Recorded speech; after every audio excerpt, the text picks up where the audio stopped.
திமுகவுல முப்பெரும் விழா நடத்தினாங்க சமீபத்துல.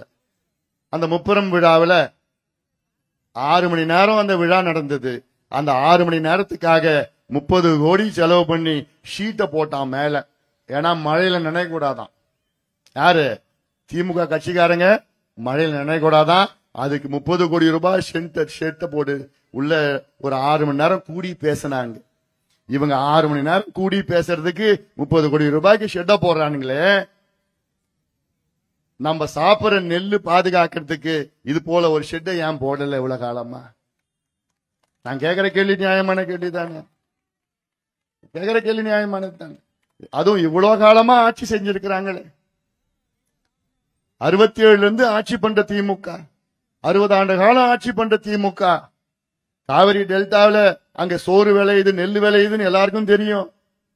அப்படிப்பட்ட நெல்லை பாதுகாக்கிறதுக்கு இந்நேரம் எவ்வளவு ஷெட்டை போட்டு இருக்கணும், எவ்வளவு பாதுகாப்பா வச்சிருக்கணும். நமக்கு சாப்பாடு உணவு. ஆனா அதை கூட பாதுகாக்க துப்பில்லாத ஒரு ஆட்சி. இது தேவையா? இது தேவையா? இது தேவையா? தேவையில்லை, நிச்சயமா வேண்டாம். அதனால விவசாயிகளும் இது ஒதுக்கிட்டாங்க. நாங்கள் ஆட்சிக்கு வந்தால் மாசம் மாசம் மின் கணக்கெடுப்பு எடுப்போம். மின்சார கணக்கு மாசம் மாசம் எடுப்போம். எடுத்தாங்களா? 2 மாசத்துக்கு ஒரு முறை எடுக்கிறாங்க. மாசம் மாசம் மின்சார கணக்கெடுப்பு நடத்தினாங்கன்னா உங்க மின் கட்டணம் பாதியா குறையும். ஏன்னா ஒரு ஸ்லாப் இருக்கு. 100 unit slab, 500 unit slab, 1000 unit slab. ஒரு ஸ்லாப்னா அப்படியே டபுள் ஆயிடும். அந்த ஸ்லாபுக்கு கம்மியா இருந்ததுன்னா அப்படியே பாதியா குறைஞ்சிடும். மாசம் மாசம் எடுத்தாங்கன்னா உங்க மின் கட்டணம் 30%, 40% குறையும். எவ்வளவு பெரிய ஒரு நன்மை. இப்ப நீங்க 3000 ரூபாய் கட்டினீங்கன்னா, 2 மாசத்துக்கு 3000 ரூபாய் கட்டினீங்கன்னா, நீங்க மாசம் மாசம் எடுத்தாங்கன்னா 1000 ரூபாய் கட்டணும். 500 ரூபாய் மிச்சப்படுத்து. இப்படி ஒரு இதெல்லாம் இது பாட்டாளி மக்கள் கோரிக்கைனா எடுத்தாங்களா? இப்ப கேட்டா இல்ல, நாங்க ஸ்மார்ட் மீட்டர் கொண்டு வருவோம், அப்பதான் எடுப்போம். சரி, எப்படா ஸ்மார்ட் மீட்டர் வருவேன்னா அது இன்னும் 3 வருஷம் ஆகும். அப்புறம் எதுக்கு சொன்ன நீ மாசம் மாசம் கணக்கு நடத்துன்னா? நாங்க சும்மா சொல்லுவோம், மக்கள் நம்பிடுவாங்க, எங்களுக்கு ஓட்டு போட்டு விடுவாங்க. தமிழ்நாடு மக்கள் ஏமாளிக, இப்பவே ஏமாத்துவோம். நாங்க எங்க ஏமாத்துறது எங்க தொழில். யார் சொல்லு? திமுக காரன் சொல்லு. அதுல ஸ்மார்ட் மீட்டருக்கு ஒரு டெண்டர் விட்டானுங்க.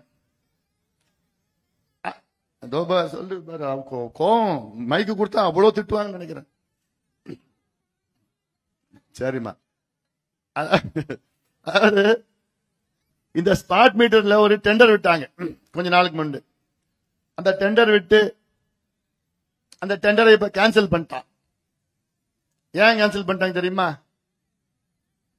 ஒரு தியாகி ஒருத்தர் இருக்கார் தமிழ்நாட்டில். அவர் சுதந்திரம் போராட்டத்துக்காக 471 நாள் ஜெயில இருந்தார். யார் தெரியுமா அந்த தியாகி பேரு? தியாகி செந்தில் பாலாஜி. இந்த டெண்டர் விட்ட போற அவர் ஜெயில இருந்ததுனால அந்த டெண்டர்ல சரியா இவங்க பேரம் பேசல போல. இப்ப வெளியில வந்துட்டாரு. இப்ப சரியா பேரம் பேசி இப்ப மறுபடியும் ரீடெண்டர் வர்றாங்க.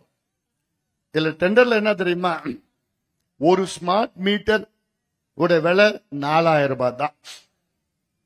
இவங்க 15000 ரூபாய்க்கு அனுமதி கொடுத்திருக்கிறாங்க ஒரு மீட்டருக்குன்னு நான் கேள்விப்பட்டிருக்கிறேன். 4000 ரூபாய் ஒரு ஸ்மார்ட் மீட்டர், 11 ரூபாய்க்கு 15 ரூபாய்க்கு அனுமதி கொடுத்திருக்கிறாங்க. அப்பனா ஒவ்வொரு மீட்டருக்கும் எவ்வளவு மீட்டர் ஒரு மீட்டருக்கு கிடைக்குது? 11000. 3 கோடி மீட்டர் ஆர்டர் பண்றாங்க. கணக்கு போடு. ஐயோ, எத்தனை சைபர் வருதுன்னு தெரியாது. இதுதான் திமுகவுடைய ஊழல். இன்னும் 4 மாசம் தான், அதெல்லாம் கேன்சல் பண்ணிட்டு போயிடலாம். இப்படி ஒவ்வொன்றுத்திலையும் ஊழல், ஒவ்வொன்றுத்திலையும் ஊழல். கொஞ்ச நாளுக்கு முன்னாடி நம்ம நகராட்சி துறையில, நகராட்சியினுடைய நிர்வாகத்தில் 2500 பொறியாளர்கள் அதிகாரிகளை நியமனம் பண்ணாங்க. இதற்கு நான் அப்பவே சொன்னேன், அந்த டிபார்ட்மெண்ட் நேரடியா நியமனம் பண்ணக்கூடாதுன்னு நான் சொன்னேன். அறிக்கை விட்டுட்டு 2-3 அறிக்கை விட்டுட்டு நான். ஆனாலும் அவங்க கேட்கல. நான் சொன்னேன், எந்த அதிகாரி இருந்தாலும் சரி, எந்த பொறியாளர் இருந்தாலும் சரி, தமிழ்நாடு பப்ளிக் சர்வீஸ் கமிஷன் மூலமாக தான் அவங்க நியமனம் பண்ணணும்னு நான் சொன்னேன். ஆனா திமுக கேட்கல. வேணுமே அந்த டிபார்ட்மெண்ட்லயே நியமனம் பண்ணணும்னு சொல்லிட்டு ஒரு சும்மா பேருக்குன்னு அண்ணா யூனிவர்சிட்டி கிட்ட கொடுத்தாங்கன்னு நியமனம் பண்றதுக்கு அண்ணா யூனிவர்சிட்டி கொடுத்தேன்னு சும்மா அண்ணா யூனிவர்சிட்டி கிட்ட யாரு கொடுத்தாங்கன்னு எங்களுக்கு தெரியும். இன்னைக்கு அமலாக்கத்துறை தமிழ்நாடு போலீஸுக்கு ஒரு அறிக்கை கொடுத்திருக்கிறாங்க. அந்த அறிக்கையில் என்ன சொல்லியிருக்காங்க தெரியுமா? 888 கோடி ரூபாய்க்கு ஊழல் நடந்திருக்கிறது. ஒவ்வொரு பொறியாளர்கிட்ட 25 லட்சத்திலிருந்து 35 லட்சம் ரூபாய் லஞ்சம் வாங்கியிருக்கிறாங்களா ஒரு போஸ்டிங்க்கு. கிட்ட 900 கோடி ரூபாய்க்கு ஊழல் நடந்திருக்குன்னு ஆதாரபூர்வமா, சும்மாலாம் சொல்லல, ஆதாரம் வச்சு 250 பக்கத்துக்கு ஒரு சார்ஜ் ஷீட் கொடுத்திருக்கிறாங்க. இப்படி ஒவ்வொரு துறையிலையும் திமுக ஊழல் ஊழல் ஊழல் லஞ்சம் லஞ்சம். அவங்க என்னன்னா 4 மாசம் இருக்கு, அவங்களுக்கே தெரிஞ்சு போச்சு வருமாட்டம். இருக்கிறப்போ கொள்ளடிச்சிட்டு போயிடணும் கொள்ளையோ கொள்ளை எல்லாத்துலயும் அடிச்சிட்டு இருக்கிறானுங்க. மறுபடியும் ஆட்சிக்கு வரலாமா திமுக? வரக்கூடாது. தயவு செய்து திமுகவை தேர்வு செய்யாதீர்கள். இவர்களெல்லாம் தகுதி இல்லாதவர்கள், தகுதியற்றவர்கள், நேர்மையற்றவர்கள், நிர்வாகம் தெரியாதவர்கள். கொள்ளையடிக்கிறது மட்டும்தான் தெரியும். அதுவும் விஞ்ஞான ரீதியில சயின்டிபிக் கரப்ஷன்னா திமுக PhD வாங்கியிருக்கிறான் சயின்டிபிக் கரப்ஷன்ல. அதனால்தான் வேண்டாம் இவர்கள் திமுக ஆட்சிக்கு வரக்கூடாது. ஏன்னா தமிழக மக்கள் 3 தேர்தலில் திமுகவுக்கு வாக்களித்தார்கள். 2019 நாடாளுமன்ற தேர்தல் தமிழ்நாடு பாண்டிச்சேரி உட்பட 40 எம்பிக்களில் 39 MP திமுக வெற்றி பெற்றது. எவ்வளவு ஒரு அநியாயம். 2021 சட்டமன்ற தேர்தலில் ஸ்டாலின் அவர்கள் முதலமைச்சரா ஆக்குனது தமிழக மக்கள். திமுக ஆட்சிக்கு கொண்டு வந்தாங்க தமிழக மக்கள். 2024 நாடாளுமன்ற தேர்தல் 2வது முறை வந்தது. இந்த தேர்தலில் 40 MP-ல 40மே திமுக ஜெயிச்சது. இந்த 3 எலெக்ஷன்லயும் திமுக ஓட்டு போட்ட தமிழக மக்கள் உங்களுக்கு என்ன செஞ்சாங்க? திமுக எதுவுமே செய்யலையே. என் தம்பிகளுக்கு தங்கைகளுக்கு வேலை இல்லை, விவசாயிகளுக்கு விளைச்சலுக்கு விலை இல்லை, நெசவாளர்கள் இன்னைக்கு தற்கொலை பண்ணிட்டு இருக்கிறாங்க கடன் தொல்லை இல்ல, அரசு ஊழியர்கள் அம்போன்னு எங்களை ஏமாத்திட்டீங்கன்னு கதறிட்டு இருக்கிறாங்க, தொழிற்சாலைகளில் வேலை இல்ல, தொழிற்சாலைகள் மூடிட்டு இருக்கிறாங்க, நீர் மேலாண்மைக்கு ஒண்ணு இல்ல, குடிக்கிறது தண்ணி இல்ல, விவசாயத்துக்கு தண்ணி கிடையாது, பெண்களுக்கு பாதுகாப்பு இல்ல, எங்க பார்த்தாலும் கஞ்சா சாராயம் வித்துட்டு இருக்கிறாங்க. இப்படி ஒரு ஆட்சி தேவையா? இந்த ஆட்சி மறுபடியும் வரணுமான்னு இந்த கேள்வி. நிச்சயமா வரக்கூடாதுன்னு ஒரு முடிவு நீங்க எல்லாம் எடுத்துட்டீங்கன்னு எனக்கு நல்லா தெரியும். இந்த செய்தியை எல்லாத்துக்கிட்டும் போய் சொல்லுங்க. கடைசியா வருகின்ற டிசம்பர் மாதம் 17ஆம் தேதி ஒரு போராட்டத்தை நான் அறிவித்திருக்கின்றேன். இந்த போராட்டம் சிறை நிரப்பும் போராட்டம்.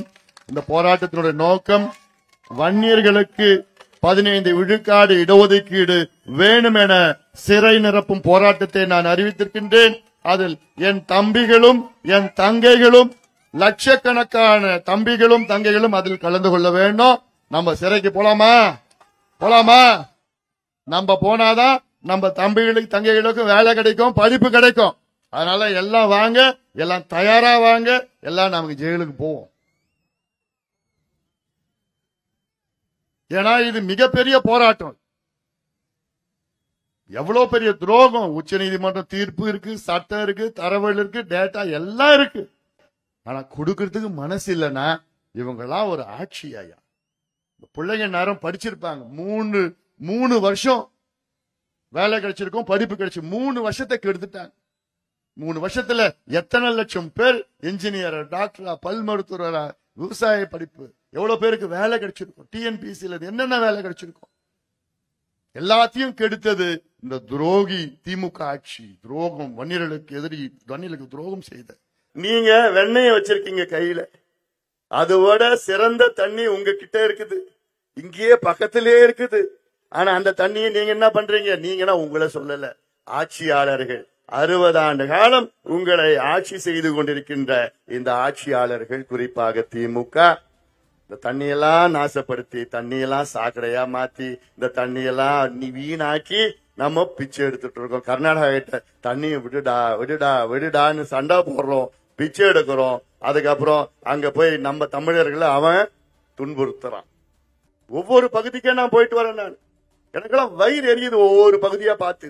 திமுக என்னைக்கு தமிழ்நாட்டுல கால வச்சானுங்களோ 67 வச்சாங்களோ அன்னையில இருந்து ஒவ்வொரு ஆறா செத்துக்கிட்டு வருது, சாகடிச்சிட்டு இருக்கிறாங்க ஒரு ஆற. என்னடா ஆத்த சாவடிக்க முடியுமான்னு கேட்பீங்க. பண்ணிட்டு இருக்கிறாங்க. நல்ல ஆறு, நல்ல குடிநீர், சுவையான குடிநீர் கிடைக்கின்ற ஆறுகள் 67 திமுக ஆட்சி வச்சாங்க. தமிழ்நாட்டுல முதல்ல ஆத்த சாகடிச்ச ஆறு எந்த ஆறு தெரியுமா? சென்னையில் இருக்கிற கூவம் ஆறு. இன்னைக்கு கூவம்னு ஒரு ஆறு இல்ல, கூவம் சாக்கடை. அந்த சாக்கடைய ஆறா இருந்தது எப்போ? 30-40 ஆண்டுகளுக்கு முன்பு. மீன் ஓடிச்சு, தண்ணியை குடிச்சாங்க, அந்த தண்ணியை வச்சு கோயில்ல பூஜை பண்ணாங்க. இன்னைக்கு கூவம் சாக்கடையா மாறிடுச்சு, மாத்திட்டாங்க. அடையார் ஆறுன்னு ஒரு ஆறு, அழகான ஆறு, அது அன்னைக்கு அடையார் சாக்கடையா மாத்திட்டாங்க. வைகை ஆறு, நம்ம எத்தனையோ பாடு எல்லாம் இருக்கு, பாண்டிய மன்னர்கள் வரலாறு எல்லாம். இன்னைக்கு வைகை ஆறு இல்ல, வைகை சாக்கடை. தாமிரபரணி ஆறு, தாமிரபரணி சாக்கடையா மாறிடுச்சு. நொய்யல் ஆறு, நொய்யல் சாக்கடையா மாறிடுச்சு. சரபங்கா ஆறு, சரபங்கா சாக்கடை. அதுக்கு பிறகு இன்னொரு மிக அழகான பேர் திருமணி முத்தாறு. திருமணி முத்தாறு அது எங்க போகுதுன்னு தெரியுமாமா? சேலம் போனீங்க இல்ல, சேலம் போறீங்க, சேலம் போயிருக்கீங்களா? டவுனுக்கு, டவுன் பஸ் ஸ்டாண்ட் பக்கத்துல ஒரு சாக்கடை ஒண்ணு ஓடும், அந்த சாக்கடை தான் திருமணி முத்தாறு. அப்படி சொன்னாதான் உங்களுக்கு தெரியும், இல்லன்னா உங்களுக்கு தெரியாது. சேலத்துல அதோட ஒரு பெரிய சாக்கடை இருக்கு.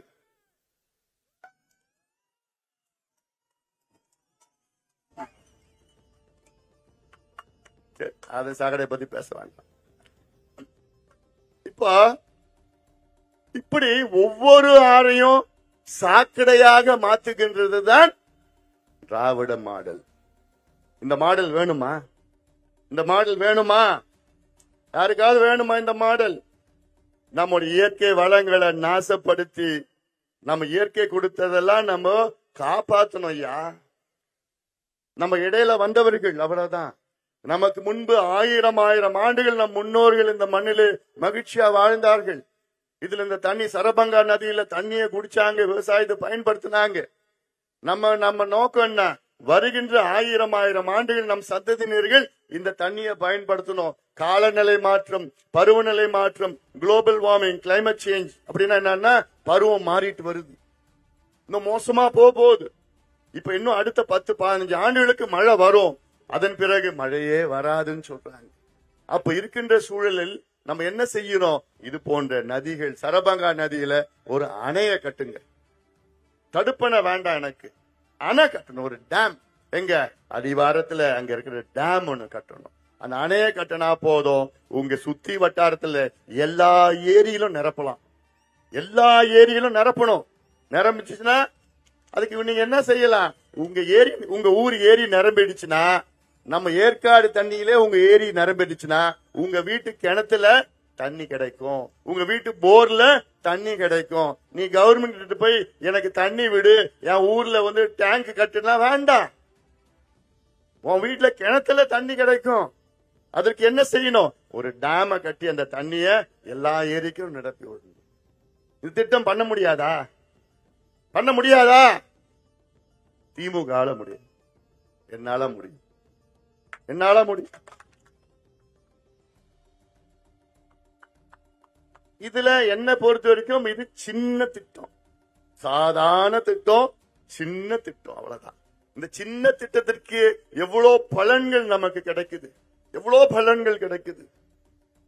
அப்படி இந்த தண்ணிய தேக்கி வச்சு இந்த ஏரிக்கெல்லாம் திருப்பி விட்டுட்டா எவ்வளவு வளமா இருக்கும், செழுமையா இருக்கும், பசுமையா இருக்கும், வளர்ச்சி பெறும், விவசாயம் பெருகும், தொழில் பெருகும், குடிநீர் பிரச்சனை தீரும். இந்த ஒரு சின்ன திட்டத்தினால இது போன்ற ஆயிரக்கணக்கான திட்டங்கள் தமிழ்நாட்டில் இருக்கிறது. அந்த திட்டங்கள் எல்லாம் எனக்கு நிறைவேற்ற வேண்டும் எனக்கு ஆசையா இருக்கிறது. ஆனால் அந்த அதிகாரம் மட்டும் எனக்கு இல்லை. நீங்க அந்த அதிகாரத்தை கொடுத்தீங்கன்னா இது போன்ற திட்டங்கள் எல்லாம் ஆசையாக என்னால் நிறைவேற்ற முடியும். எவ்வளவு திட்டங்கள் என்னால் நிறைவேற்ற முடியும். ஒவ்வொரு பகுதிக்கும் நான் போய் பார்த்துட்டு வரேன், ஒவ்வொரு பகுதியும் பார்த்தேன். இந்த சேலம் மாவட்டத்துல நமக்கு கிடைச்சது ஒரு பெரிய வரம் என்ன? நம்ம காவிரி ஆறு இந்த மாவட்டத்தில் ஓடிட்டு இருக்கு. மேட்டூர் அணை இந்த மாவட்டத்தில் தான் இருக்கு. ஆனால் அந்த தண்ணியை நம்ம அனுபவிக்க முடியுமா? முடியல. இப்ப நான் உங்ககிட்ட நான் கேட்கிறேன், அதாவது அதான் பிச்சை எடுக்கணும் அவங்க கிட்ட. நான் கேக்குறேன், இப்போ உங்க ஊர்ல ஒரு ஏரி இருக்கு, இந்த ஏரியில மதுகு இருக்கு, அந்த மதுகுக்கு ஒட்டினப்பல உங்க நிலம் இருக்கு. ஆனா உங்க நிலத்துக்கு அந்த தண்ணி வராம கடைசியில இருக்கிற நிலத்துக்கு அந்த தண்ணி எடுத்துட்டு போனா நீ சும்மா இருப்பியா? சண்டை போடுவல்ல, தட்டி கேப்ப இல்ல நீ? யோ, எனக்கு தான் என் முதல்ல தண்ணி வரணும், என்னை விட்டுட்டு கடைசியில இருக்கிறவனுக்கு போய் எப்படிதான் தண்ணி எடுத்துட்டு போவேன்னு நீ சண்டை போடுவியா இல்லையா? அதே நிலத்தான் உங்க ஊர்ல காவேரி இருக்கு, உங்க ஊர்ல டேம் இருக்கு. இந்த தண்ணியை நீங்க அனுபவிக்க முடியாம யார் யாரோ பின்னாடி அனுபவிச்சுட்டு இருக்கிறாங்க. நீங்க ஏன் அமைதியா இருக்கிறீங்க? ஏன் அமைதியா இருக்கிறீங்க? நீங்க கேட்டாதானே கிடைக்கும், நீங்க நின்னாதானே, நீங்க போராடினாதானே உங்களுக்கு தண்ணி கிடைக்கும். நாங்க உங்களுக்காக நாங்க போராடிட்டு இருக்கிறோம். 30 ஆண்டு காலமாக மேட்டூர் உபரி நீர் திட்டத்தை தமிழ்நாட்டு சேலம் மாவட்டத்து மக்களுக்கு கொடுங்க கொடுங்க கொடுங்க. எத்தனை போராட்டம் நாங்க செய்யணும்? நாங்க எதுக்கியா போராடணும்? உங்களுக்கு தண்ணி வர்றதுக்கு நாங்க போராடுறோம். ஆனா உங்களுக்கு அது ஒரு உணர்வு எதுவும் இல்லையா? உங்களுக்கு கோபம் வரலையா? ஆத்திரம் வரலையா? எங்கிருந்தோ வந்து எங்களுக்காக போராடுறான்னு நமக்கு கோபம் வரலன்னு அப்படி எப்படி அந்த உணர்வு இல்லையா உங்களுக்கு? நியாயமா நீதி, இயற்கை நீதி, நேச்சுரல் ஜஸ்டிஸ். நீங்க அந்த தண்ணியை முதல்ல அனுபவிச்சு அதற்கு பிறகுதான் அடுத்தவங்க அனுபவிக்கணும். ஆனா நீங்க நமக்கு வந்தா சரி, வரலனாலும் நமக்கு என்ன. ஆனா என்னால அது பொறுத்துக்க முடியலையே. மேட்டூர் உபரி நீர் திட்டம்னா என்ன? மேட்டூர்ல ஆண்டுதோறும் 100-200 டிஎம்சி தண்ணி கடல்ல வீணா கலக்குது. டிஎம்சினா 1000 million cubic feet. 1000 million cubic feet கிட்டத்தட்ட 2800 கோடி லிட்டர்னு சொல்லுங்க. அது வேற கணக்கு இருக்கு. ஒரு கியூபிக் ஃபீட்னா 28 லிட்டர் பிடிக்கும். இப்படி ஒரு கணக்கு இருக்கு. அவ்வளவு தண்ணி நான் சொன்னேன்ல, ஒரு டிஎம்சி தண்ணி சேலம் மாநகருக்கு வருஷம் முழுவதும் அந்த மக்கள் குடிக்கலாம். அப்படி 200 டிஎம்சி 2023 2 ஆண்டுகளுக்கு முன்பு 520 டிஎம்சி தண்ணி மேட்டூர் டேம் வழியா வீணா கடல்ல கலந்து 520 டிஎம்சி. இப்ப கூட என்ன, இந்த ஜூலை மாதத்திலிருந்து இன்னைக்கு வரைக்கும் மேட்டூர் அணை 7 முறை நிரம்பி இருக்கிறது. 7 முறை. சொன்னாரு 4 வருஷமா, 4 மாசத்துல 7 முறை நிரம்பி 50 டிஎம்சிக்கு மேல கடல்ல தண்ணி போயிருக்கு. ஏன் நான் சொல்றேன் கடல்ல தண்ணி போயிருக்குன்னா, 16 மதகு இருக்குல்ல, அதுல தண்ணி வந்துச்சுன்னா அது எங்க போகுது? ஆத்து வழியா அப்படியே எங்கேயோ போகுது, கடலுக்கு தான் போகுது. அது பயன்படுத்த முடியல. பயன்படுத்த முடியலன்னா என்ன, ஓரளவுக்கு பயன்படுத்துவாங்க. ஆனா மழை காலத்துல தண்ணி வருது, அங்கேயும் டெல்டாவிலயும் மழை பெய்யுது, விவசாயிகளுக்கு தண்ணி வர வேண்டாம், வந்துச்சுன்னா பயிரெல்லாம் முழுகிடும். அதனால கடலுக்கு போகுது. 50 டிஎம்சி 4 மாசத்துல கடல்ல போயிருக்கு. அதுல 5 டிஎம்சி தண்ணிய எடுத்துட்டு வந்து இங்க சேலம் மாவட்டத்தில் உள்ள 11 தொகுதிகளுக்கு கொடுக்கணும் தண்ணி. இதுதான் திட்டம். இதுதான் மேட்டூர் உபரி திட்டம். கொடுத்து என்ன பண்ணணும்னா, சேலம் மாவட்டத்தில் உள்ள எல்லா ஏரிகளும் இந்த தண்ணியை நிரப்புது. எந்த தண்ணி? வீணா கடல்ல போற உங்க மாவட்டத்தில் உள்ள தண்ணிய. இது கொடுக்கறதுக்கு 30 வருஷமா நாங்க போராடிட்டு இருக்கோம். ஜெயிலுக்கு போயிருக்கிறோம், ஆர்ப்பாட்டம் பண்ணிருக்கிறோம், என்னென்னமோ பண்ணிருக்கிறோம். ஒவ்வொரு முறையும் ஒவ்வொரு முதலமைச்சரும் வந்து அதற்கு நாங்க சத்தியமா கொண்டு வருவோம், சத்தியமா கொண்டு வரும். கலைஞரே 3 வாட்டி சத்தியம் பண்ணார். ஜெயலலிதா அம்மையார் 2 முறை சத்தியம் பண்ணாங்க. அதன் பிறகு போராட்டம் பண்ணி பண்ணி கடந்த ஆட்சி காலத்துல எடப்பாடி பழனிசாமி அவர்கள் அந்த திட்டத்தை கொண்டு வர வைத்தோம், அழுத்தம் கொடுத்தோம், சண்டை போட்டோம். ஆனால் நான் கேட்ட திட்டம் 3500 கோடி ரூபாய் திட்டம். எடப்பாடி பழனிசாமி அவர்கள் அறிவிச்சது 565 கோடி ரூபாய்க்கு அறிவிச்சார். அதுல சின்ன லெவல், அவ்வளவுதான். அந்த திட்டம் ஓமலூர், தங்ககிரி, எடப்பாடி இந்த பகுதிக்கு தான் இந்த திட்டம் கொண்டு போனது. அதுல 100 ஏரிகளுக்கு அந்த ஏரிகளை நிரப்புகிற திட்டமாக அதை குறுகி அந்த திட்டத்தை அறிவிச்சார். இன்னைக்கு 100 ஏரி கூட போல. அதுல 82 ஏரிக்கு தான் கணக்கு. அதுல 57 ஏரிக்கு தான் போயிட்டு இருக்கு தண்ணி. அதுவும் கொஞ்சம் தான் போகுது. 25 ஏரியில பம்பு கூட பைப்பு கூட அமைக்கல. இதுல திமுக ஆட்சியில அந்த திட்டத்தை நிறைவேற்றல. ஏன்னா அது அதிமுக கொண்டு வந்தாங்க. இது ஒரே காரணத்துக்காக தான், ஒரே காரணத்துக்காக தான். ஆனா எனக்கு ஆசை என்ன தெரியுமா? இன்னைக்கு மேட்டூர் உபரிநீர் திட்டம் என்றால் 5000 கோடி ரூபாய் நிதி ஒதுக்கீடு செய்து மேட்டூரில் இருக்கின்ற அந்த உபரி நீரை, உபரி நீர்னா மிச்ச நீர், கடல்ல போற நீரை 5 TMC எடுத்துட்டு வந்து அங்கிருந்து முதல் பக்கம் சரபங்கா நதியில இணைக்கிறது. அதுக்கு வழியா சரபங்கா நதியில இணைக்கிறதுக்கு முன்பு இருக்கிற ஏரி எல்லாம் நிரப்புறது. சரபங்கா நதி மூலமாக கீழே இருக்கிற ஏரி எல்லாம் நிரப்புறது. இங்க இருந்து திருமணிமுத்தாறு இணைக்கிறது. திருமணிமுத்தாறு அங்க இணைச்சு அதன் பிறகு அங்கிருந்து ஆத்தூர்ல வசிஷ்ட நதின்னு ஒண்ணு இருக்கு. எல்லாமே அங்க சேர்வராயர் மலையில இருந்து வர்றது தண்ணி தான். வசிஷ்ட நதியில இருந்து இணைச்சா இது தலைவாசல் வரைக்கும் இந்த திட்டம் நிறைவேற்றலாம். 1600 அடி போயிடுச்சு, 1800 அடி போச்சு நிலத்தடி நீர்.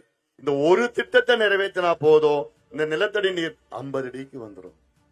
50 அடிக்கு வந்துருச்சுன்னா உங்க வீட்டுல கிணத்துலயும் போர்லயும் தண்ணி வந்து நீங்க எல்லாம் சுயமரியாதையுடன் வாழலாம். எங்கேயோ வேலைக்கு, எங்கேயோ உங்க பிள்ளைங்க கல் உடைக்கிறான், கூலி வேலைக்கு போயிடறான், பனியன் கம்பெனி போயிடறான், கேரளால வேலை செய்யறான், பெங்களூருக்கு போறான், என்ன வேலை இல்ல. ஆனா நீங்க நில முதலாளிகள். 2 ஏக்கர் 3 ஏக்கர் வச்சிருந்தாலும் நீங்க முதலாளி. ஆனா 2 ஏக்கர் 3 ஏக்கர் வச்சு என்ன பயன்? தண்ணி இல்ல, இருக்கு ஆனா இல்ல. SDA சுப்ரியா மாதிரி இருக்குது ஆனா இல்ல. இங்கதான் இருக்குது, தண்ணியை பார்க்க முடியும், ஆனா நீங்க எல்லாம் அனுபவிக்க முடியாது. ஏன்? திமுகவை நீங்க ஓட்டு போட்டு தேர்வு பண்ணீங்களே. அந்த தப்ப மறுபடியும் பண்ணாதீங்க. நிச்சயமாக இந்த சேலம் மாவட்டத்திற்கு மேட்டூர் உபரிநீர் திட்டம் வர வைப்போம். இன்னும் ஒரு 6 மாதம் பொறுத்துக்குங்க. நம்ம ஆட்சி வரும், நம்ம ஆட்சி வருது, நம்ம ஆட்சி வருது, நம்ம ஆட்சி. திமுக கேட்கறதுக்கே வேஸ்ட். ஏன்னா ஸ்டாலின் முதலமைச்சர், அவருக்கு என்ன நடக்குதுன்னு கூட தெரியாது. அவர்கிட்ட போய் கேட்கறது கூட வேஸ்ட். சில பேர் சொன்னாங்க, நீங்க கேட்டா நடக்கும், நான் கேட்க மாட்டேன். கேட்கறது வேஸ்ட். இன்னும் 6 மாசம் பொறுத்துக்குங்க. 6 மாசத்துல நம்ம ஆட்சி வந்த உடனே அறிவிப்பு மட்டும் இல்ல, நிதி ஒதுக்கீடு செஞ்சு ஒட்டுமொத்த அந்த சேலத்தை வளம் பெறுவோம், வளர்ச்சி பெறுவோம், செழுமையாக மாற்றுவோம். தண்ணி அவசியம். எனக்கு இதுதான் வேணும். ஒரு மாநிலம் வளர்ச்சி பெற வேண்டும் என்றால் நீர் பாச திட்டங்கள், நீர் திட்டங்களுக்கு தான் முன்னுரிமை, முதல் உரிமை கொடுக்கணும். முன்னுரிமை இல்ல, முதல் உரிமை நீர் திட்டங்களுக்கும், நீர் பாச திட்டங்களுக்கும், விவசாய திட்டங்களுக்கும் முதல் உரிமை கொடுக்கும். அதுதான் சிறந்த நிர்வாகம். அதை விட்டுட்டு என்னென்னமோ ஏமாத்திட்டு இருக்கிற அறிவிப்பு வந்துட்டு இருக்குது. உங்களுக்கு 1000 ரூபாய் கொடுத்தாங்களாமா? அது பேர் தெரியுமா என்னன்னு? உரிமை திட்டம். உங்களுக்கு உரிமை கொடுத்துட்டாங்கம்மா, சந்தோஷமா இருக்கீங்களா? 1000 ரூபாய் கொடுத்து உங்களுக்கு உரிமை கொடுத்துட்டாங்க. பெண்களுக்கு 1000 ரூபாய் கொடுத்து உரிமை வந்துருச்சாமா உங்களுக்கு எல்லாம்? தலையெழுத்து, தலையெழுத்து, இங்க தலையெழுத்து அப்படிதான் இருக்கு. என்ன பண்றது? அவ்வளோ ஆயிரக்கணக்கான கோடி வீணாக்கிட்டு இருக்கிறாங்க. அந்த 1000 ரூபாய் உங்களுக்கு கொடுத்துட்டு அதை வச்சுதான் நீங்க பொழப்பே நடத்துறீங்களா? அதை வச்சுதான் குடும்பத்தை நடத்துறீங்களா? உங்க பிள்ளைங்க எல்லாம் படிக்க வச்சு உங்க வீட்டுக்கு எல்லாம் கரண்ட் பில் அதை வச்சுதான் கட்டுறீங்களா? அதை வச்சுதான் சாப்பிடுறீங்களா? 1/2 மணி நேரத்துல உங்க வீட்டுக்காரன் புடிங்க போய் குடிச்சிட்டு வந்துடுவான்.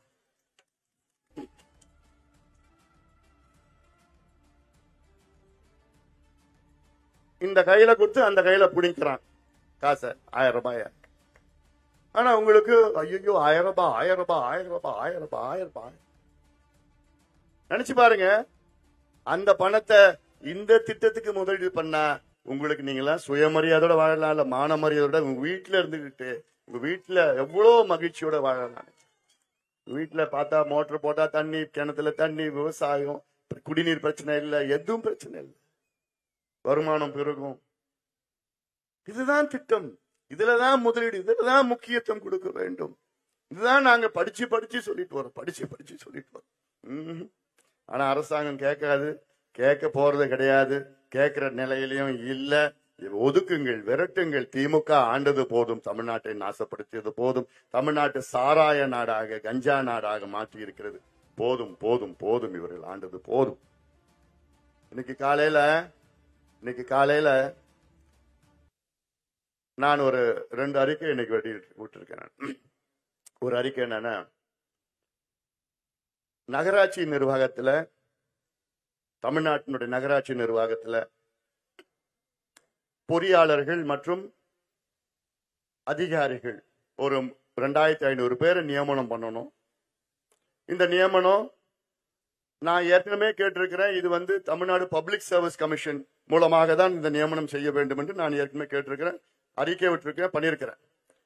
ஆனா திமுக அரசு 2021 இறுதியில 21 வந்துட்டாங்க. 21 இறுதியில அவங்க அரசாணை பிறப்பித்தாங்க. என்னன்னா, இனி எல்லா நியமனங்களும், அதிகாரிகள் நியமனம், எந்த நியமனங்களும் தமிழ்நாடு பப்ளிக் சர்வீஸ் கமிஷன் மூலமா தான் வரும்னு அரசாணை. அந்த அரசாணை, அவங்க கொடுத்த அரசாணையை திரும்ப பெற்று அந்தந்த துறையை நியமனம் செஞ்சுக்கலான்னு சொன்னாங்க. நான் அப்பவே சொன்னேன், அந்தந்த துறைக்கு விடாதீங்க, இதுக்கு ஊழலுக்கு வழி வகுக்கும் அன்னைக்கே சொன்னேன். ஆனா கேட்கல. ஊழல் செய்வதற்காகத்தான் அரசாணையே மாத்தினாங்க திமுக. அது உங்களுக்கு தெரியும். விஞ்ஞான ரீதியில ஊழல்னா திமுகவை உலகத்திலே யாராலும் அடிச்சுக்க முடியாது. சயின்டிபிக் கரப்ஷன் இப்ப இல்ல, அப்பத்துல இருந்து 69ல இருந்து. அப்படி நான் சொன்னேன். நான் இன்னைக்கு என்ன பண்ணிருக்கிறாங்க, அமலாக்கத்துறை, என்போர்ஸ்மெண்ட் டைரக்டரேட், இடி என்ன பண்ணிருக்காங்க, தமிழ்நாடு அரசுக்கு, குறிப்பா தமிழ்நாடு காவல்துறைக்கு ஒரு அறிக்கை விட்டுருக்காங்க. அந்த அறிக்கை கிட்டத்தட்ட 250 பக்கம் அறிக்கையில் என்ன சொல்லியிருக்கிறாங்க தெரியுமா? 2500 பொறியாளர்கள் மற்றும் அதிகாரிகள் நியமனத்திற்கு ஒவ்வொருவர்கிட்டையும் 25 லட்சம் ரூபாயில இருந்து 35 லட்சம் ரூபாய் லஞ்சம் வாங்கி இந்த பொறுப்புலாம் நியமனம் பண்ணிருக்கிறாங்கன்னு என்போர்ஸ்மெண்ட் டைரக்டர் இடி அமலாக்கத்துறை அதிகாரப்பூர்வமாக ஆதாரங்கள் வைத்து இன்னைக்கு சொல்லியிருக்கிறாங்க. இதுல இந்த சாதாரண கணக்குல பார்த்தா 888 கோடி ரூபாய் 888 ஊழல். இந்த ஒரு துறையில மட்டும் ஒரு நியமனத்திற்கு கிட்டத்தட்ட 900 கோடி ரூபாய் ஒரு துறையில ஒரு பொறுப்புக்கு, ஒரு போஸ்டுக்கு, 2500 போஸ்டுக்கு வாங்கியிருக்கிறாங்க. ஆதாரம் இருக்கிறது. எவ்வளவு பெரிய ஊழல் திமுக செஞ்சிட்டு வருது, எவ்வளவு பெரிய ஊழல். அது இல்லாம இன்னொரு ஸ்டேட்மெண்ட் ஒண்ணு விட்டேன். அந்த ஸ்டேட்மெண்ட்ல சென்னையில பள்ளிக்கரணை சதுப்பு நிலம்னு ஒண்ணு இருக்கு. ஏதாவது கேள்விப்பட்டிருக்கீங்களா? பள்ளிக்கரணை சதுப்பு நிலம், பள்ளிக்கரணைன்னு ஒரு பகுதி தாம்பரம் பகுதியில் இருக்கு. புறப்பாக்கம், தாம்பரம், OMR, பள்ளிக்கரணை. அந்த பள்ளிக்கரணை சதுப்பு நிலம்னா அது மார்ஷ் லேண்ட் சொல்லுது. அதுல சென்னையில எவ்வளவு மழை பெஞ்சாலும் அந்த தண்ணிய உள் வாங்கும். திமுக 67ல தமிழ்நாட்டில் ஆட்சிக்கு வந்தது. ஆட்சிக்கு அன்னைக்கு பள்ளிக்கரணை சதுப்பு நிலம் 12,500 ஏக்கரா இருந்தது. இன்னைக்கு பள்ளிக்கரணை சதுப்பு நிலம் 2,500 ஏக்கர் தான் இருக்கு. 12,500 ஏக்கர் இருந்த பள்ளிக்கரணை சதுப்பு நிலம் இன்னைக்கு 2,500 ஏக்கர் தான் மிச்சம் வச்சிருக்கிறாங்க. 60 ஆண்டு காலத்துல 10,000 ஏக்கர் சதுப்பு நிலம். இந்தியாவில எந்த நகரத்துக்கும் இது போன்ற ஒரு சதுப்பு நிலம் கிடையாது. அந்த சதுப்பு நிலம் என்ன தெரியுமா? லட்சக்கணக்கான பறவைகள் அங்கே வரும், ஆண்டுதோறும் வரும். பெரிய பெரிய பெலிகான், பிளமிங்கோஸ்ல இருந்து அங்க இந்த வலசை பறவைகளா சைனா, ரஷ்யா, எங்கெங்கயோ ஆஸ்திரேலியால இருந்து வரும். லட்சக்கணக்கான பறவைகள். நினைச்சு பாருங்க, 12,500 ஏக்கர். அதுல மீன் வகைகள் எத்தனையோ, மீன் வகைகள், பறவைகள் எத்தனையோ இருக்கும். இப்படி ஒரு வரம், அது இயற்கை கொடுத்த வரத்தை அழிச்சு நாசப்படுத்தி ஆக்கிரமிப்பு செய்து அதுல கட்டுமானங்கள் கட்டுன்னு ஏமாத்தி இன்னைக்கு ஒரு மாட்டிக்கிட்டானுங்க. 2,000 கோடி ரூபாய்க்கு ஊழல் நடந்திருக்கு. அதுல யாரா பிரிகேட் என்டர்பிரைசஸ் ஒரு நிறுவனத்திற்கு அதுல அனுமதி கொடுத்திருக்கிறாங்க. அதுல அவ்வளோ பெரிய சயின்டிபிக் லெவல்ல, விஞ்ஞான லெவல்ல இங்க இந்த அனுமதி கொடுத்துட்டு இன்னைக்கு மாட்டிட்டு இருக்கிறாங்க. எதுல? ராம்சார் திட்டம். ராம்சார் அங்கீகாரம்னா நமக்கு பெருமையானது. அதை பத்தி நான் பேசணும்னு ஒரு 10 நிமிஷம் ஆகும். நான் இது முடிச்சுட்டு நான் மகுடஞ்சாவதிக்கு போனோம், தங்ககிரி தொகுதிக்கு போனோம். அடுத்து இது முடிச்சுட்டு நான் போனோம். ராம்சார் பகுதினா இதுல உலகத்தில் உள்ள சதுப்பு நிலங்கள் பாதுகாக்கப்பட்ட ஒரு ஒப்பந்தம் அது. அப்படி அந்த ராம்சார் ட்ரீட்டி ஒப்பந்தத்தின்படி இந்தியாவில 89 பகுதிகள் இருக்கிற சதுப்பு நிலங்கள் இருக்கிறது. அதுல 20 தமிழ்நாட்டில் இருக்கு. அதுல ஒண்ணு பள்ளிக்கரணை சதுப்பு நிலம். அப்படி ராம்சார் அங்கீகாரம் கொடுத்திருந்தா அங்க எந்த கட்டுமானங்களும் எந்த அனுமதியும் கொடுக்க மாட்டாங்க. ஆனா இவன் என்ன பண்ணிருக்கிறான், ராம்சார் அங்கீகாரம் 2022 வாங்கியாச்சு. 22 இன்னைக்கு வரைக்கும் சும்மா இருக்கிறான். அதை அளக்க கூட இல்லை, அங்கீகாரம் கொடுக்கல. அதை அளந்து அதுக்கு ஒரு வரையறை செய்து ஜியோ போடணும், இதுல யாரும் இருக்கக்கூடாது. அதனால வேணுமே போடாத இன்னைக்கு அதுல கட்டி ஊழல் ஊழல் ஊழல் இதெல்லாம் இது போன்ற எத்தனையோ இருக்கு, எத்தனையோ இருக்கு. அதாவது நான் சொல்றேன், இந்த திமுக ஆட்சியை வீட்டுக்கு அனுப்புங்கள், போதும், இவர்கள் ஆண்டது போதும். நான் முக்கியமா தாய்மார்கள், என்னுடைய சகோதரிகள், தமிழ்நாட்டில் உள்ள தாய்மார்களுக்கு சொல்கின்ற முக்கிய செய்தி என்னன்னா, முதலமைச்சர் ஸ்டாலின் அவர்கள் காவல்துறை அவர் கீழே தான் இயங்கிட்டு இருக்கு. இப்போ தமிழ்நாட்டில் கிட்டத்தட்ட ஒரு 34-35 அமைச்சர்கள் இருக்கிறாங்க. ஒவ்வொரு அமைச்சருக்கு கீழே ஒரு துறை இருக்கு. சுகாதாரத்துறைக்கு ஒரு அமைச்சர், அப்புறம் வேளாண் துறைக்கு ஒரு அமைச்சர், சுற்றுச்சூழலுக்கு ஒரு அமைச்சர், குடிநீருக்கு ஒரு அமைச்சர், எல்லா துறையிலும் ஒரு அமைச்சர். அப்படி காவல்துறைனா முதலமைச்சரே பாத்துக்கிறாரு அந்த காவல்துறை. அப்படி அந்த காவல்துறையினால தமிழ்நாட்டில் எங்க பார்த்தாலும் கஞ்சா வித்துட்டு இருக்கிறான். கஞ்சா மட்டும் இல்ல, கஞ்சானா என்னன்னு தெரியுமாமா? ஆமா, கஞ்சானா தெரியுமா என்னன்னு? ஐயோ, என்ன இப்படி வெகுளியா இருக்கிறீங்களா? கஞ்சானா இது ஒரு போதை பொருள். சாராயம் குடிச்சா போதை ஏறும் இல்ல, கஞ்சா அது சிகரெட் பீடி போன்று பிடிப்பானுங்க. இப்ப கஞ்சா சாக்லேட் வந்துடுச்சு. இப்ப நான் சொன்ன அந்த பிள்ளைங்க எல்லாம் கேட்டுட்டு இருக்கானுங்க. தெரியாதவனு தெரிஞ்சுப்பானுங்க போல. ரொம்ப தெளிவா சொல்லப்படுறது நினைக்கிறேன். இது இல்லமா போதை பொருள். அது சேலத்துல எப்பவுமே இப்படிதானா தலையாட்டா? ஐயோ ராஜு, இப்படி கஞ்சா மட்டும் இல்ல, அதோட ஊசி, போதை ஊசின்னு ஒண்ணு இருக்கு. சினிமா எல்லாம் பாத்திருக்கீங்களா? ஊசி போடுவோம், போதை ஊசி. அதுதான் சினிமான்னு சொன்னாலும் உங்களுக்கு புரியும். நம்ம தலையெழுத்து அப்படி இருக்கு. அதான் சொன்னாங்க, ஒரு 2 படத்துல நடிச்சிருந்தாலும் நேரம் அதெல்லாம் ஒன்னும் பிரச்சனை இருக்கு. போதை பவுடர் பயன்படுத்துவாங்க, போதை ஊசி இருக்குது, எல்லாம் இருக்குது. இந்த போதை மாத்திரை, போதை ஊசி, போதை பவுடர் எல்லாமே வெள்ளக்காரன் தான் பயன்படுத்தி இருந்தான் உலக காலமா. அமெரிக்காவிலையும், ஐரோப்பாவிலும், ஆஸ்திரேலியாவிலும். ஆனா இன்னைக்கு தமிழ்நாட்டில் எல்லா மூலையிலையும் கிடைக்குது, எல்லா கிராமத்திலையும் கிடைக்குது, எல்லா நகரத்தையும் தெரு தெருவா கிடைக்குது. பள்ளிக்கூடம் வாசல்ல, கல்லூரி வாசல்ல வித்துட்டு இருக்கிறான். இதை கட்டுப்படுத்த முடியலன்னா முடியும், ஆனா முடியல. காவல்துறைக்கு தெரியாம யாராவது கஞ்சா வைக்க முடியுமா? நிச்சயமா முடியாது. அந்த கஞ்சா மட்டும் இல்ல, அந்த கஞ்சா போட்டுல எங்க இருந்து வருது, யார் எடுத்து வரா, அதுக்கு யார் முதலாளி, எங்க இருந்து வருது, எந்த ஊர்ல இருந்து, எல்லாமே தெரியும். ஆனா நடவடிக்கை எடுக்க மாட்டாங்க. இந்த போலீஸ் யார்கிட்ட இருக்கு? முதலமைச்சர் ஸ்டாலின் அவர்கள். இந்த கஞ்சா பயன்படுத்தினா அவங்க பிள்ளைகளுடைய எதிர்காலம் முடிஞ்சு போச்சுமா, முடிஞ்சிருச்சு. குடிச்சிட்டு வந்தாலும் தெரியும் உங்களுக்கு. டாஸ்மார்க் சாராயம் குடிச்சா குடிச்சிட்டு வந்தா நாத்தடிக்கும் தெரியும், அதை குடிச்சிட்டு வந்தானா.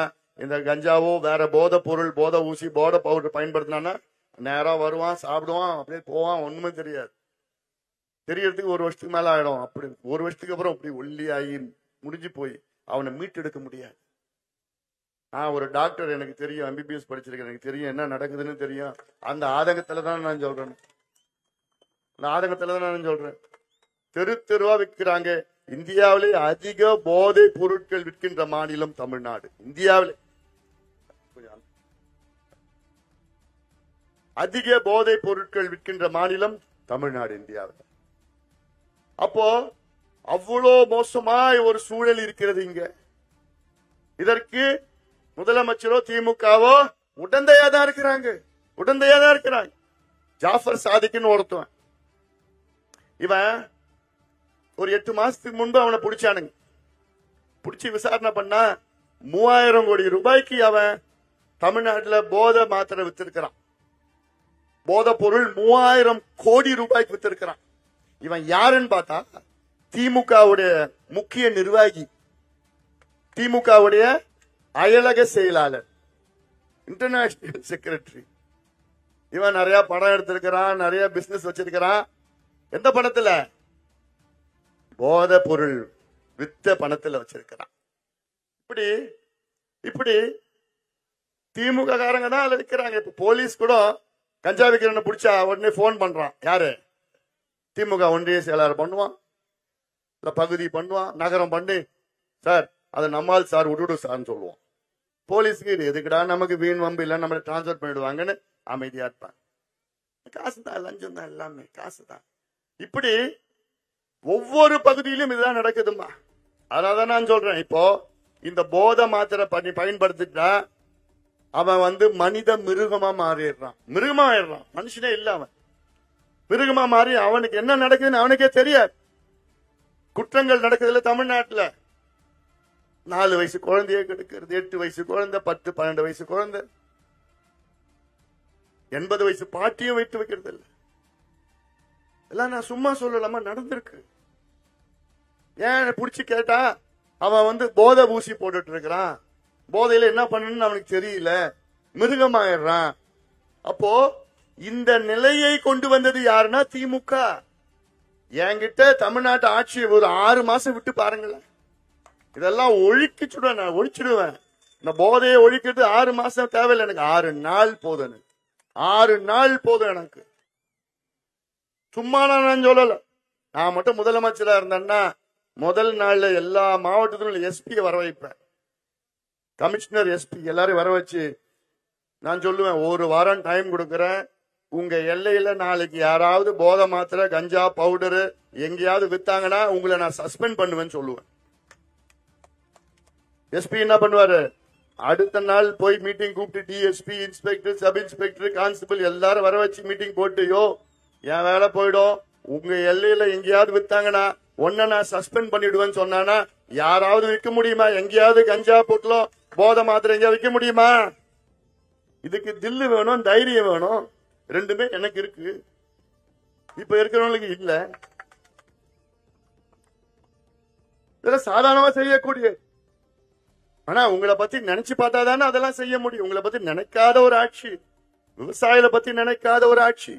என்னுடைய கடவுள் விவசாயிகள், சோறு போடுற கடவுள் யாரு? விவசாயிகள். விவசாயிகள். ஆனா அப்படிப்பட்ட விவசாயிகளை பத்தி அக்கறை இருக்கா திமுகவுக்கு? எந்த அக்கறை இருக்கா? விவசாயிகளை பத்தியும் இல்ல, விவசாய பொருட்களையும் பத்தியும் கிடையாது. காவிரி டெல்டாவில பாத்திருக்கீங்களா? போட்டோ பாத்தீங்களா? டிவியில பாத்திருக்கீங்களா? அந்த நம்ம நெல்லு மூட்டை அப்படியே நனைஞ்சு நனைஞ்சு நனைஞ்சு அப்படியே முளைச்சி அழுகிடுச்சு. அழுகிச்சுன்னா அப்படியே நாத்தடிக்கும் கிட்ட போனாலே, அவ்வளோ அழுகுல. அப்படி லட்சக்கணக்கான நெல்லு மூட்டைகள் நனைஞ்சு மழையில நனைஞ்சு அழுகிடுச்சு, முளைச்சிடுச்சு. அவ்வளவுதான், அது குப்பையில தூக்கி போட்டுடணும். நம்ம சோறு சாப்பிடுறோம்ல, தட்டுல அந்த பாத்திரத்துல தட்டுல வைக்கிறப்போ 2-3 சோறு கீழே விழுந்தாலே ஐயோ 2 சோறு விழுந்துருச்சு, அதை எடுத்து தட்டுல எடுத்து போய் நம்ம சாப்பிடுவோம். நான் அப்படிதான் பண்ணுவேன். அப்படிப்பட்ட 2 சோறுக்கே நம்ம பதட்டமா இருக்கிறோம். ஆனா இங்க லட்சக்கணக்கான நெல்லு மூட்டைய அங்கே மழையில அங்கே முளைய வச்சு அழுக வச்சு இருக்கிறாங்களே திமுக காரங்க, சும்மா நல்லா இருப்பாங்களா? வயிறுலாம் எரியுதுன்னு. ஆனா இதே திமுக காரன் போன வருஷம் இந்த பகுதியில சேலத்துலதான் இளைஞர் மாநாடு ஒண்ணு போட்டானுங்க. இளைஞர் சங்க மாநாடு ஒண்ணு போட்டு கோடி கணக்கான ரூபாய் செலவு பண்ணி ஒரு 6 மணி நேரம் கூடறதுக்கு கோடிக்கணக்கான ரூபாய் செலவு பண்ணி அதுக்கு மேல கூரையெல்லாம் போட்டானுங்க. என்னன்னா இவங்க மழையில நனைஞ்சிடுவானுங்களாம். 6 மணி நேரம் கூடி பேசுறதுக்கு இவங்க மழையில நனைஞ்சிடுவாங்களாம். அதுக்கு 30-40 கோடி ரூபாய் செலவு பண்ணி மேல ஷீட் போட்டு ஷெட்ட போட்டு கூரைய போட்டு மாநாடு நடத்தின திமுக லட்சக்கணக்கான மூட்டை என் விவசாயிகள் ராத்திரி பகலுமா அங்க உழைச்சி ஓடா தேஞ்சி நமக்கு உற்பத்தி செய்கின்ற நெல்ல காப்பாற்ற துப்பில்லாத திமுக. எதுக்கே அவங்களுக்கு ஆட்சி? எதுக்கே அவங்களுக்கு ஆட்சி? எவ்வளவு வயிறு எரியுது? ஒவ்வொரு விவசாயிகளும் சிந்திக்க வேண்டும். வருகின்ற தேர்தலில் ஒரு விவசாயிகளும் திமுகவுக்கு ஓட்டு போடக்கூடாது. ஒரு விவசாயிகளும் ஓட்டு போடக்கூடாது. இதெல்லாம் மன்னிக்க முடியாத குற்றம், மன்னிக்க முடியாத குற்றம். கேட்டா ஸ்டாலின் அவர்கள் சொல்றார், நானும் டெல்டாக்காரன் தான். இருந்துட்டு போங்க, யார் வேணான்னு சொல்றா? சரிப்பா, அதெல்லாம் பேசாது, ரயில பத்தி எல்லாம் பேசாது. நானும் டெல்டாக்காரன் சொல்றாரு. சரி, உங்க டெல்டாக்காரங்க, அந்த டெல்டாவுக்கு நீங்க என்னங்க பண்ணீங்க? அங்கிருந்தானே வந்தீங்க. டெல்டா, காவிரி டெல்டால நமக்கு சோறு போடுற மண்ணுன்னு எல்லாருக்கும் தெரியும். நெல்லு விளையிற பூமின்னு தெரியும். ஆயிரம் ஆண்டுகள் அங்கதான் நெல்லு விளையுதுன்னு தெரியும். நீங்க 60 வருஷமா நீங்க ஆண்டுட்டு வரீங்களே, அந்த டெல்டாவில அடிப்படையில குறைஞ்சபட்சமாவது அங்கே விளைச்ச நெல்ல, அறுவடை செய்யற நெல்ல பாதுகாப்பதற்கு துப்பு இல்லாத ஒரு ஆட்சி. இந்த ஆட்சியில் 60 வருஷமா என்னையா பண்ற? 60 வருஷமா நீ ஆண்டுட்டு வர, அங்க நெல்லு பாதுகாக்கிறதுக்கு ஒரு ஷெட்ட போடலாமா? இருக்கு, ஆனா சின்ன சின்னதா இருக்கு, போதுமானது இல்ல. நெல்லு சேமிப்பு கிடங்குகள் இருக்கு, நெல்லு கொள்முதல் நிலையம் அது வேற. அதுல சும்மா அன்னைக்கு பார்த்தேன், அரைகுறையா இருக்குது. ஏன் நல்ல பக்காவா பெருசா சைக்ளோன் ப்ரூஃப், ஃபிளட் ப்ரூஃப் எல்லாமே பண்ணிருக்கலாமே அதுல. ஏன் இப்ப இருக்கிற தொழில்நுட்பம் எவ்வளவு இருக்கு உங்களுக்கு? இப்ப தமிழ்நாட்டில் மிகப்பெரிய பிரச்சனை என்பது உங்கள் பிள்ளைகள், படித்த பிள்ளைகள், அவர்களுக்கு வேலை இல்லை. 1,30,00,000 படித்த இளைஞர்களுக்கு தமிழ்நாட்டில் வேலை இல்லை. சரி, அதான நான் சொல்றேன். எப்படியோ கஷ்டப்பட்டு நீங்களும் படிக்க வச்சிட்டீங்க. கடனை வாங்கி, காதுல மூக்குல கத்துல இருக்க எல்லாம் வச்சு கிச்சு, நிலத்தை வச்சு, வீடு அடக வச்சு, எப்படியோ படிக்க வச்சு, என் புள்ள படிக்கணும், என் பொண்ணு படிக்கணும், படிச்சுட்டா வேலைக்கு போனா நானும் சந்தோஷமா இருப்பேன், நான் சுயமரியாதையோட வாழுவேன், நான் எல்லாம். இப்ப ஒரு பீரோல ஒரு பட்டு புடவை வேணா இருக்கா? இல்ல. ஆனா உங்க கனவு என்ன? என் பிள்ளைய நான் படிக்க வச்சுட்டா நான் மாட்டு வீட்டுல எனக்கு பட்டு புடவை வாங்கி கொடுப்பான், கழுத்துல சங்கிலி போடலாம், இங்க போலாம், வெளியில போலாம், கார்ல போலாம், அப்படி எல்லாருக்கும் கனவு இருக்குல்ல. ஆனா அந்த நிலையில இன்னைக்கு தமிழ்நாடு இருக்கா? 1,30,00,000 இளைஞர்கள் வேலை இல்லை. தமிழ்நாட்டினுடைய மக்கள் தொகையே 8 கோடி. அவ்வளவு கஷ்டப்பட்டு படிச்சோம், இன்னைக்கு இல்ல. காரணம் என்ன? தொழிற்சாலைகள் வேலை வாய்ப்பை உருவாக்கல. வேலைனா எல்லாம் ஃபேக்டரி வேலை மட்டும் கிடையாது, விவசாயம் சார்ந்த வேலைகள் எவ்வளோ உருவாக்கலாம். ஆனா அதை பத்தி தெரியணும். முதல்ல விவசாய பத்தி தெரியணும். ஸ்டாலின் அவர்களுக்கும் விவசாயத்துக்கும் சம்பந்தம் இருக்கா? ஸ்டாலின் அவருக்கும் எதுக்கும் சம்பந்தம் இல்லை. விவசாயத்தை விட்டுடுங்க. ஆனா ஒவ்வொரு பகுதியிலும் சிறப்பு வேளாண் பொருளாதார மண்டலங்கள், ஸ்பெஷல் அக்ரோ எக்கனாமிக் ஜோன், அந்த பகுதியில் என்ன விளைச்சல் இருக்கிறதோ அதை கொள்முதல் செய்து மதிப்பு கூட்டி சந்தையிட்டு உலகம் முழுவதும் அதை, அந்த பொருட்களை வியாபாரம் செய்கின்ற ஒரு பகுதியாக, ஒரு மண்டலமாக ஒவ்வொரு மாவட்டத்திலும் உருவாக்க வேண்டும். இது நிச்சயமா என்னால செய்ய முடியும். சாதாரணமா செய்யலாம். இதெல்லாம் அப்படி செஞ்சா போதும். என்னால கிட்டத்தட்ட ஒரு வருஷத்துக்கும் 50 லட்சம் பேர் வேலை வாய்ப்பு உருவாக்கலாம். வேளாண் சார்ந்த வேலைகள் மட்டும் அத்துணை வேலை வாய்ப்பு. அது மட்டுமில்ல, தொழிற்சாலைகளில் இங்க இருக்கின்ற உள்ளூர் தொழிற்சாலைகள்,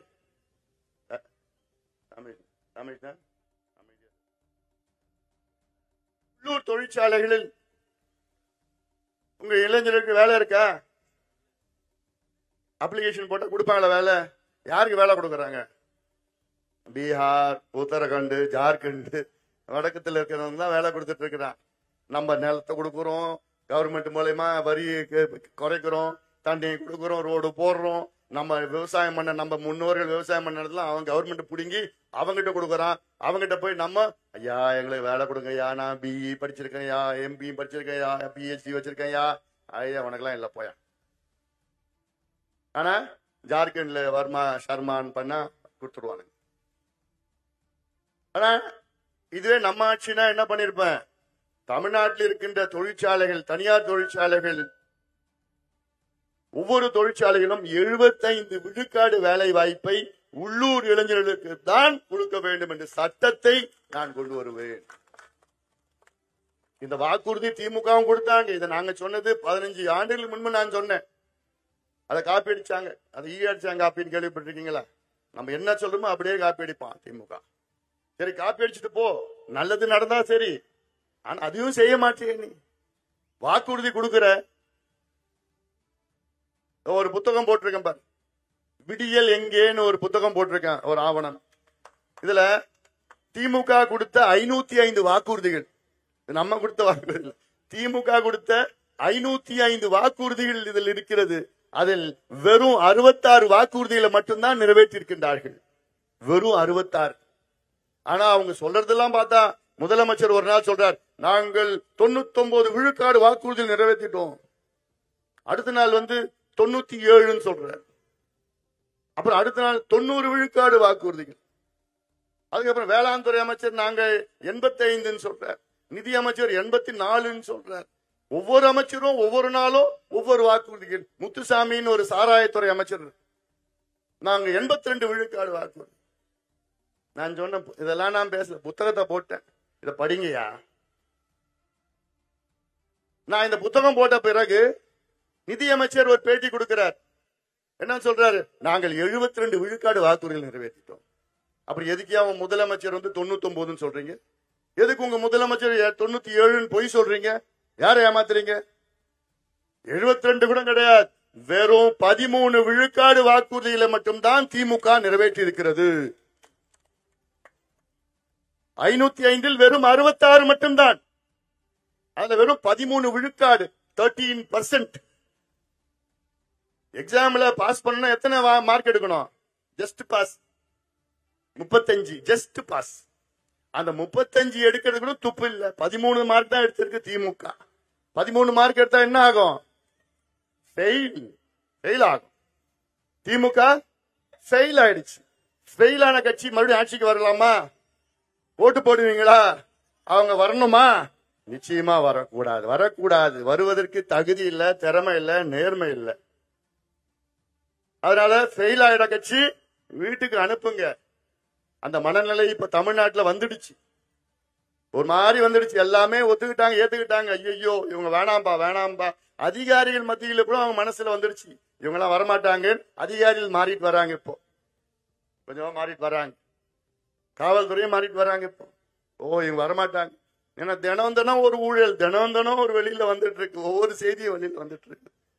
ஸ்டாலின் அவர்களால் என்ன நடக்குன்னு தெரியல. அவர் மாட்டம் வருவாரு, காலையில 2 மணி நேரம் பார்த்துட்டு கால் ஷீட் கொடுத்துட்டு போயிடுவார். கட் ஆக்ஷன் கேமரான்னு சொல்லுவாங்க. அப்படியே ஒரு 2 மணி நேரம் படிப்பாரு, பாப்பாரு, அப்புறம் கட்ன்னு சொன்ன வீட்டுக்கு போயிடுவார். இதான் நடக்குது. டிராமா நடக்குது, விளம்பரம் நடக்குது.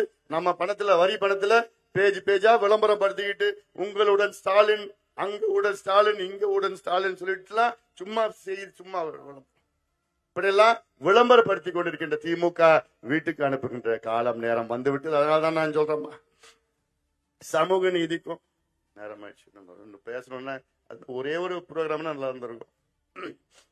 சமூக நீதி என்று திமுகவுக்கு எள்ளளவும் சம்பந்தம் கிடையாது. இப்ப கேட்டான் பாரு என் தம்பி, எங்களுக்கு என்ன எங்களுக்கு வேலை வேணும், எங்களுக்கு படிப்பு வேணும்.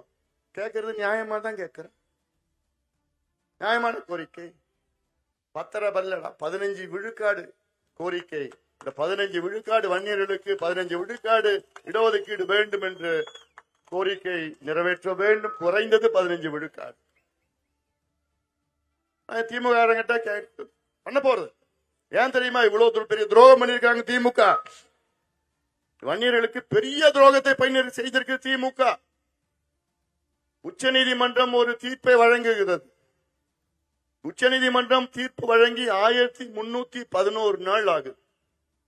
1311 நாளுக்கு முன்பு உச்சநீதிமன்றத்தில் ஒரு தீர்ப்பு என்னன்னா, தமிழ்நாட்டில் வன்னியர்களுக்கு நீங்கள் உள்ஒதுக்கீடோ தனி ஒதுக்கீடோ கொடுக்கிறதுக்கு எந்த தடையும் கிடையாது, நீங்கள் கொடுக்கலாம், தரவுகளை சேகரித்து நியாயப்படுத்தி கொடுங்கள், டேட்டா வச்சுக்கிட்டு ஜஸ்டிஃபை பண்ணி கொடுங்க, அவ்வளவுதான். ஆனால் தீர்ப்பு 1311 நாளுக்கும் ஸ்டாலின் அவர்கள் தூங்கிக் கொண்டிருக்கின்றார். தூங்கிக் கொண்டு இல்ல, தூங்குவது போல் நடித்துக் கொண்டிருக்கின்றார். எவ்வளவு பெரிய ஒரு துரோகம் இந்த சமுதாயத்துக்கு ஸ்டாலின் அவர்கள் செய்திருக்கின்றார். உச்ச நீதிமன்றத்துக்கு மேல வேற யாரும் கிடையாது. அவங்களே தீர்ப்பு கொடுத்துட்டாங்க, நீ கொடுத்துட்டு போ, டேட்டா வச்சு ஜஸ்டிஃபை பண்ணி கொடுத்துட்டு போ.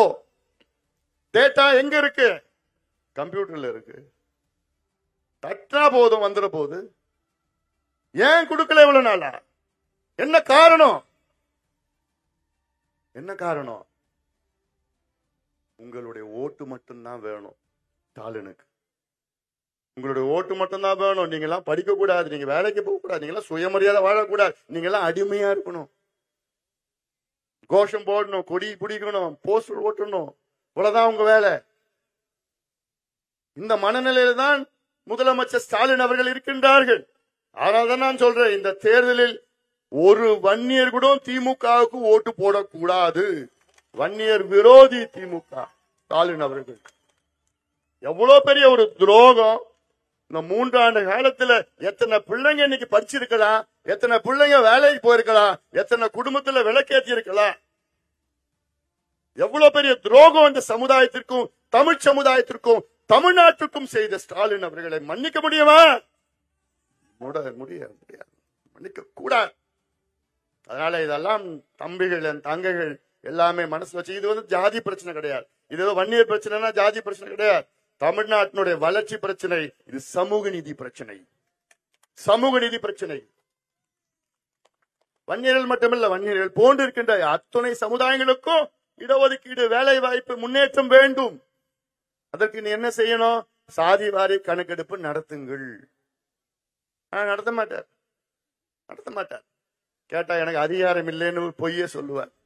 அப்புறம் எப்படி ஸ்டாலின் அவர்களே கர்நாடகாவில், தெலுங்கானா, ஆந்திரா, ஒரிசா, பீகார், ஜார்க்கண்ட்ல நடத்தி முடிச்சுட்டாங்க.